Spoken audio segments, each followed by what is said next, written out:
Greetings, Dr. Mark Winton here from the University of Central Florida, Department of Criminal Justice, here to spend a few minutes talking about policy and politics in 2018.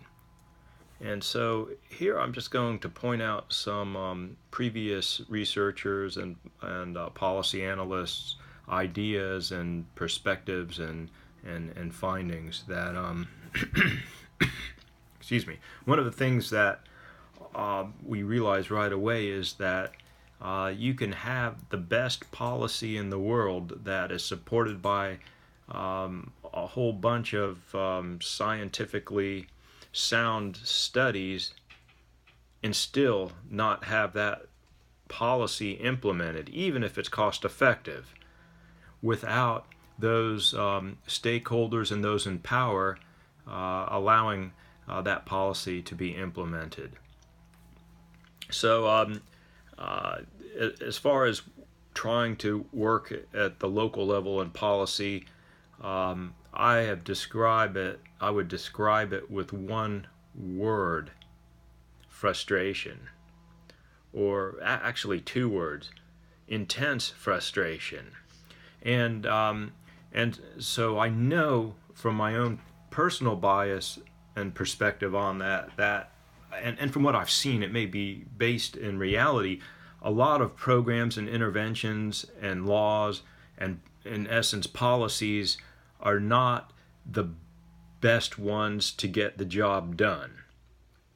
And one of my students many years ago told me, I really needed to chill a little bit and realize if we get anything done, that's an accomplishment. And he was definitely correct. I would agree with that.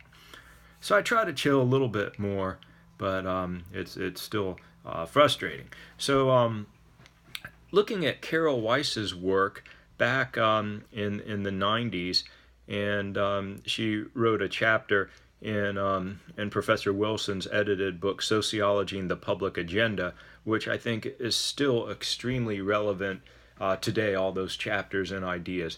But she talked about a model of sociology and public policy, and then we can apply it to criminal justice, and we ask four basic questions. One, how do policymakers influence the criminal justice perspectives? Two, how do criminal justice professionals influence policy? And three, is criminal justice research separate and independent from public policy? And four, do criminal justice professionals and public policymakers respond independently? So there's some really good questions, and certainly what we'll see is that in the field, that among criminologists and criminal justice professionals, there's debate on what we should do in the academic setting in regards to conducting research, presenting findings, versus becoming activists or taking an active role in policy making and public in public settings. So how do issues get on the agenda? And Kingdon talked about this in the Sociology and Public Agenda book, and incrementalism is really a common type of policy change, and we'll see later that many recommend that we make small changes and maybe we get large results from those small changes. Certainly there are some issues that seem to come out of nowhere and we have to address, and there seems to be three streams related to issues getting on the agenda and our analysis: problems, proposals, and politics. And according to Kingdon, the agenda change is more likely to occur when these separate streams come together. So in other words, we must recognize that there is indeed a problem, that there could be all kinds of situations. I identify problems all the time, and I'm sure a lot of people would disagree that they're problems, or think that I am overemphasizing or setting an agenda that's not as important as another agenda.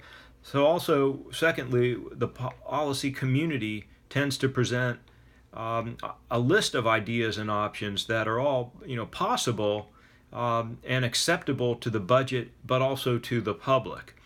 That sometimes we have policies, as your excellent textbook presents, all these policies that don't seem to have a lot of support. And sometimes those are the symbolic or the feel-good type policies. And third, the political stream influences agenda setting as administrations change, moods shift, and public and interest groups present pressure. I remember this happened when I was working in Child Protective Services many years ago. It took me about a year to learn how to do my job correctly, and then finally another year I was doing it correctly, and then the third year they changed administration at the state level and they changed everything, so I had to go back and spend another year learning how to do it. And then the fourth year I had it going well, and then of course you're thinking, well, in another 2 years another change in administration, and so it can get pretty chaotic in that regard. So what influence do social scientists have? Do criminologists, criminal justice professionals have? And one question often we ask is, why don't these politicians or policymakers listen to us? And we may ask, are we skilled at documenting the problem? And also, do the policymakers need the information that we have? Can we generate proposals, and can we change the ways people think? And we already addressed changing minds, because I think that's an important part of this whole policy process. Indeed, early on in my career, when they told me PR was important, I had no idea what that meant. PR, public relations. And they sent me into the community the first couple years, and then for some reason they wanted me to focus more on just seeing people in the clinic and doing research and writing proposals, and didn't go out in the community as much. And that might be because I wasn't selling things in the regard of what was important to the agency. And that might be because I had not learned that public relations aspect. And still struggle with it, definitely. So there's also separate communities of policymakers and criminal justice academics, and they use different frameworks. And so Ismaili talks about that in Contextualizing the Criminal Justice Policy-Making Process in the Criminal Justice Policy Review Journal, which has a wealth of relevant articles related to criminal justice policy. So some of those features that we can look at would be political culture, also the politicization of crime, and that's real important to look at as well. When you think about what's defined as real important, or what we should focus on, and how the problems are not only identified but how they're understood, becomes extremely relevant to what actions or policies will be carried out. And so you have to look at all that, the elected officials, the interest groups, the agency heads, also the media and the public in general. And you have some people in the public who are very influential,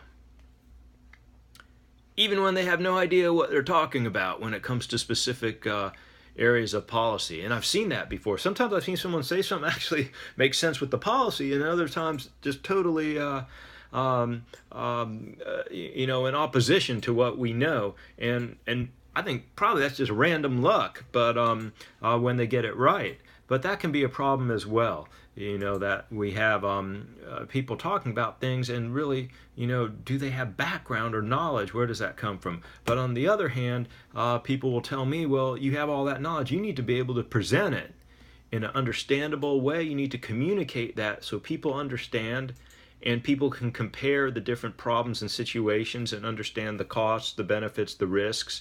And you have to do that while being a speaker that can not only sound credible, but you just can't be a boring professor when you get out there in the policy setting. And you have to actually be very polite and understand those norms in the community, what to say, what not to say. I used to get myself in trouble by presenting research and not realizing the context of the situation or the group I was speaking to, and sometimes it didn't go over real well. And then I'd go back, and one of the administrators would say, well, Mark, you shouldn't have said that. I said, but the research shows. She said, well, I know the research shows, but you shouldn't have said that. And it always boggled my mind. If the research shows it, why not? But I guess that I have to realize the political context is very relevant and important as well. So, and then we also have to look at the criminal justice community as well. That's real important.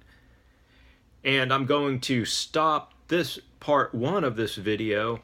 I'm trying not to run over 10 minutes here, and I'll pick up at part two shortly.